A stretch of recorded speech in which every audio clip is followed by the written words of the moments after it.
Halo Sumeton, kembali lagi bersama saya di Tanya Dokter Dharma. Ya, hari ini kita lanjut lagi nih bahas masalah eksfoliasi. Ternyata masih banyak banget teman-teman yang pengen tahu, nggak tahu, takut, dan banyaklah gundah gelisahnya tentang masalah eksfoliasi.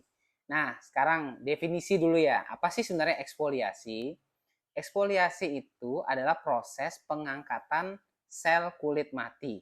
Ingat ya, yang diangkat tuh sel kulit yang sudah mati, yang numpuk, yang nimbun, yang seringkali membuat kulit kita pertama bisa kelihatan kusam, yang berikutnya itu sering pada remaja adalah dia menyumbat dan menyebabkan terjadinya komedo, menyumbat keluarnya minyak sehingga terjadilah komedo. Nah, itu yang namanya eksfoliasi. Beda dengan kalau ada namanya iritasi. Kalau iritasi itu eksfoliasi yang kadang terlalu berlebihan sehingga di kulitnya kelihatan ngelupas, kelihatan kemerahan. Nah, ini bukan lagi suatu proses eksfoliasi, tapi sudah terjadi efek samping yang namanya iritasi. Jadi itu penting dibedakan. Nah, eksfoliasi tadi kalau buat yang berjerawat ini tidak ada kata pemula. Yang ada adalah jenis jerawatnya itu seperti apa. Kalau jerawatnya ringan, sedang, dan berat, itu beda penanganannya. Jadi, kalau misalnya belum pernah pakai skincare, masih ABG, umur 14-15 tahun, tapi ternyata jerawatnya itu banyak yang meradang, komedonya banyak, jumlahnya itu kalau ada grade-nya itu di atas 5, di atas 15, itu tergolong sedang dan berat. Ini nggak bisa lagi main eksfoliasi yang ringan-ringan, skincare biasa. Ini walaupun masih muda, walaupun belum pernah pakai skincare, ini udah wajib hukumnya pengobatan jerawat oleh dokter. Jadi nanti akan diberikan bukan hanya level eksfoliasi yang ringan, semacam obat-obat yang OTC biasa dijual bebas, tapi sudah kandungannya obat yang ada kandungan antibiotik, eksfoliasinya pun sejenis tretinoin yang kandungan obatnya itu tinggi istilahnya. Tapi tentunya akan diatur oleh dokter seberapa dosisnya, seberapa kali pemakaian, itu akan disesuaikan. Nah, itu kalau yang berjerawat. Tapi buat kalian yang tidak ada masalah jerawat nih, yang hanya sekedar pengen ngangkat sel kulit mati, pengen eksfoliasi biar kelihatan lebih cerah, itu bisa bertahap. Jadi mulailah biasanya kalau ngukurnya itu bukan hanya interval waktu, tapi yang diperhatikan adalah reaksi pada kulit. Jadi untuk awal boleh dicoba dulu seminggu sekali. Kalau tidak ada masalah, masalah itu adalah tidak terlihat kering, tidak kemerahan, bisa dipersering seminggu 2 kali, seminggu 3 kali, bahkan tiap hari pun tidak apa-apa. Jadi nggak ada istilahnya eksfoliasi cukup 2-3 kali, nggak ada. Yang penting kulitnya tidak ada kelihatan merah, tidak kelihatan iritasi ngelupas, itu aman-aman saja dilakukan eksfoliasi. Nah, kalau eksfoliasi ini pada jenis-jenis kulit yang berbeda. Orang kan ada kulitnya yang berminyak, normal, atau yang kering atau sensitif. Nah, pertanyaannya eksfoliasinya apakah berbeda apa enggak? Itu enggak perlu berbeda. Eksfoliasi kandungan bahan itu akan sama saja. Yang berbeda di sini adalah cara penggunaan dan banyaknya pengolesan. Maksudnya, kalau kamu punya kulit yang cenderung sensitif, artinya kering, mudah iritasi, mudah kemerahan.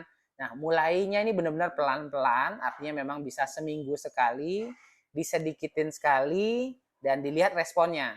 Kalau terasa sedikit kok masih kering, masih merah, artinya kurang sedikit. Jadi benar-benar kalau bisa diukur, kalau secoleknya itu benar-benar pas. Kemudian kalau dia masih ada reaksi seperti itu, disedikitin lagi. Ya, cukup seminggu sekali dan tetap bertahap. Kalau misalnya sudah tidak ada keluhan, bisa dipersering. Karena eksfoliasi idealnya itu adalah sering. Idealnya adalah setiap hari yang paling ideal. Asal tidak terjadi iritasi. Nah, kalau punya kulit yang normal atau bahkan yang berminyak. Orang yang cenderung berminyak itu biasanya punya kulit yang lebih tahan. Misalnya kulit kayak badak lah, misalnya lebih tahan. Jadi artinya kadang-kadang kalau pakai yang agak banyak pun nggak apa-apa. Nah, jadi kalau yang punya kulit berminyak, normal, agak dipersering, diperbanyak pun tidak apa-apa. Kembali indikatornya adalah penggunaannya ini reaksi kulitnya seperti apa. Apakah dia kering, apakah kemerahan, cukup itu. Jadi kita nggak bisa bilang kulit orang memang tidak sama, memang tidak sama. Tapi yang penting diperhatikanlah reaksi kulitnya seperti apa. Selain eksfoliasi, kadang-kadang orang juga ada kebiasaan yang beda-beda. Misalnya pakai cuci muka, ternyata kalau tidak digosok nggak puas rasanya. Itu tambah memperparah eksfoliasinya. Jadi artinya itu yang bikin iritasi. Jadi bukan salah di eksfoliasinya. Ada juga orang bilang, kok saya pakai sunscreen kok jadinya merah iritasi. Bukan di sunscreennya, tapi proses eksfoliasi yang malamnya atau pas bersihin wajahnya. Jadi selalu kalau ada iritasi, cek-cek dulu. Bukan, jangan hanya nyalahin eksfoliasinya, perhatikan sabunnya, perhatikan ada toner atau tidak, perhatikan caranya membersihkan wajah. Itu adalah cara-cara untuk mengurangi potensi iritasi. Ya, kalau untuk tahapan eksfoliasi, nah ini perlu disamakan persepsi ya. Ada proses kalau untuk penanganan masalah kulit, ada proses pembersihan wajah, artinya mengangkat kotoran, ada proses pengangkatan sel kulit mati. Ini dua hal yang berbeda. Kalau kita hanya membersihkan wajah, itu bisa menggunakan sabun, toner, milk cleanser, itu golongannya adalah pembersih wajah. Artinya dia hanya melekat sebentar, dibersihkan, dan dia akan dicuci di wajahnya, dan sifatnya hanya membersihkan. Ada yang sifatnya mengangkat sel kulit mati. Kalau sel kulit mati, eksfoliasi murni, itu sebenarnya tidak ada tahapan-tahapan khusus. Pembersihan dan eksfoliasi itu dua proses yang berbeda. Yang penting jangan saling memperparah eksfoliasinya dengan cara pembersihan wajah yang salah. Artinya terlalu digosok, terlalu terlalu keras lah menggosoknya. Berikutnya kalau misalnya eksfoliasi, yang penting bukan tahapannya, tapi adalah jenis bahan, konsentrasi bahannya, seberapa banyak yang dioleskan, kategori produknya apakah semacam skincare biasa ataukah obat, itu yang menentukan. Itu tidak perlu tahapan khusus, tapi adalah jumlahnya, kembali saya ingatkan jumlahnya dan frekuensi penggunaan. Nah, setelah melakukan eksfoliasi, apa yang boleh, apa yang nggak boleh. Nah, ini yang penting ditekankan. Kalau eksfoliasinya benar, artinya tidak sampai iritasi, tidak ada pantangan khusus. Jadi misalnya kalau melakukan eksfoliasi, wajib pakai moisturizer. Sebenarnya tidak ada tahapan proses seperti itu. Setelah eksfoliasi, ya selesai. Karena eksfoliasi hanya mengangkat sel kulit mati, tidak menimbulkan iritasi, pengelupasan atau dia kemerahan. Kalau saya membuat suatu analoginya, eksfoliasi itu seperti kita mengikis, anggap mengamplas kulit kita. Tapi kalau di amplas itu aturannya amplas tidak boleh sampai lecet, lecet berdarah. Karena itu adalah proses yang salah. Jadi kalau dia cuma di amplas, selesai, itu tidak perlu kita melakukan pemberian moisturizer. Anggap moisturizer adalah mengobati dari yang lecetnya.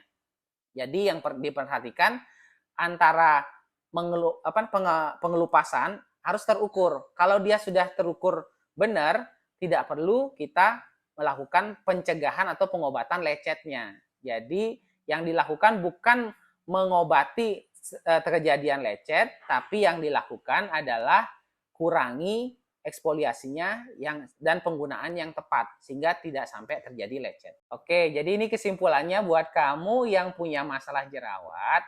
Eksfoliasi adalah cara utama untuk mengobati jerawat. Karena jerawat paling banyak disebabkan karena sumbatan sel kulit mati sehingga minyak tidak bisa keluar dan terjadinya komedo. Jadi salah banget orang bilang lagi jerawatan jangan eksfoliasi dulu. Lagi jerawatan nggak berani dulu eksfoliasi, itu tidak boleh. Yang benar adalah kalau memang masalah jerawat wajib hukumnya untuk dieksfoliasi, dan eksfoliasi wajib untuk penggunaan dosis yang tepat. Jangan sampai berlebihan dan harus menambahkan bahan-bahan lain seperti moisturizer hanya untuk mengatasi efek samping dari eksfoliasi yang berlebihan. Eksfoliasi yang direm, bukan kulitnya ditambahin moisturizer. Karena moisturizer yang berlebihan juga pada kulit berjerawat, berminyak, itu malah beresiko menimbulkan terjadinya jerawat. Ya, demikian penjelasan hari ini tentang eksfoliasi. Semoga bisa membantu. Kalau ada pendapat, pertanyaan-pertanyaan lain, silakan. Jangan ragu untuk dikomen. Dan kalau ingin diskusi lebih lanjut, kami ada grup yang bisa diklik di link di bio. Dan silakan di follow sosial media saya. Demikian, sampai jumpa.